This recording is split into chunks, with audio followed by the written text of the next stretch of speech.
అందరికీ ఏదో ఒక అవసరత ఉంటుంది. ఏ అవసరం లేని వాళ్ళు ఎవరు లేరు అనడానికి లేదు. నాకే అవసరం లేదండి అనే వాళ్ళు ఎవరైనా ఈ చర్చిలో ఉన్నారా? లేదు, ఇంక్లూడింగ్ మీ.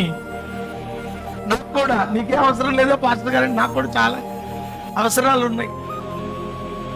ప్రపంచంలో అవసరాలు లేని వాళ్ళంటూ ఎవరు లేరు. కాకపోతే ఎవరికి ఏ అవసరత ఉన్నదనేది వ్యక్తిగతం. కొందరికి ఆరోగ్యపరంగా అవసరం ఉండొచ్చు, ఆర్థిక పరంగా అవసరం ఉండొచ్చు, కుటుంబ పరంగా అవసరం ఉండొచ్చు, సామాజికంగా అవసరం ఉండొచ్చు. ఏదో ఒక అవసరం అయితే మానవుడు కలిగి, నీకున్న అవసరం ఎటువంటిదైనా, నీకున్న సమస్య ఎటువంటిదైనా, నీ సమస్య నుండి నువ్వు బయటకు రావాలి అంటే యేసు ప్రభువుని మించి ప్రపంచంలో ఇంకెవరు లేరు. స్తోత్రం. ఎందుకంటే ఆయన మాత్రమే మానవుని యొక్క ప్రతి అవసరతను కూడా తీర్చుటకు సమర్థుడైన దేవుడు. చెప్పండి, సమర్థుడు. ఎలా చెప్తారు?